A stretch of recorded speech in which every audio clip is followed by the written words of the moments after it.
પશુઓનું આધાર card. તમને એમ થશે કે પશુઓનું આધાર કાર્ડ થોડું હોય. દરેક નાગરિક માટે જેટલું આધાર કાર્ડ જરૂરી છે તેટલું જ પશુઓ અને ખેડૂતો માટે પણ જરૂરી છે. ખાસ કરીને સરકારી યોજનાઓનો લાભ લેવા માટે આધાર કાર્ડ જરૂરી છે. નમસ્કાર, BS9 TV ન્યૂઝમાં આપની સાથે હું ભગવતી વિશાવડિયા. પશુઓ માટે અને પશુપાલકો માટે પણ આધાર કાર્ડ ખૂબ જ જરૂરી છે. જેમ આપણને યોજનાઓનો લાભ મેળવવા માટે આધાર કાર્ડ જોઈએ છે, તેમજ પશુઓના આધાર કાર્ડથી પણ ઘણા લાભ ખેડૂતોને થતા હોય છે. કોઈ પણ પશુપાલક પોતાના પશુ માટે ઘરે બેઠા મોબાઈલથી આધાર કાર્ડ બનાવી શકે છે. તમે પશુઓના કાનમાં પેલા ગુલાબી પીળા ડટ્ટા જોયા હશે ને, જેના પર એક નંબર લખેલો હોય છે. બસ આ જ તેમનું આધાર કાર્ડ છે. જેમના પશુઓ ખાસ કરીને ગાય ભેંસનું ટેગિંગ કરીને તેમને એક યુનિક ઓળખ નંબર આપવામાં આવ્યું છે, તે જ છે આ પશુઓનું આધાર કાર્ડ.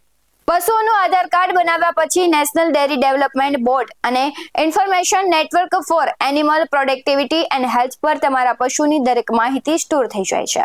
પછી આ વેબસાઇટ પર જઈને તમારા પશુનો યુનિક આધાર કાર્ડ નંબર નાખીને તમે તેની પ્રજાતિ, જાતિ, વંશાવલી સહિત ઘણો બધો વૈજ્ઞાનિક ડેટા મેળવી શકો છો. ધારો કે તમારી ગાય વીઆઈ છે તો તેના વાછરડાથી લઈને દૂધ ઉત્પાદન, તમે ક્યારે રસીકરણ કરાવું તેની ઉપયોગી માહિતી પણ તમને મળી જશે. પશુ આધાર કાર્ડની વેબસાઇટના આંકડા અનુસાર ગુજરાતમાં 2022-23માં 16 લાખ પશુઓને તેમના પશુ માટેના આધાર કાર્ડ બનાવાયા છે. પશુ આધાર આઈડી મનુષ્યો માટે આધાર નંબર જેવો જ હોય છે. કેન્દ્ર સરકાર પશુધનને વિશિષ્ટ ઓળખ નંબર આપીને તેમની વસ્તી અને આરોગ્યને ટ્રેક કરવાનો હેતુ ધરાવે છે. આ વર્ષે આધાર કાર્ડ યોજનામાં અનેક ફેરફાર થયા છે, એટલે કે નવું પશુ આધાર કાર્ડ યોજનામાં ગાય સહિત અન્ય પ્રાણીઓ પણ યુઆઈડી નંબર મળશે.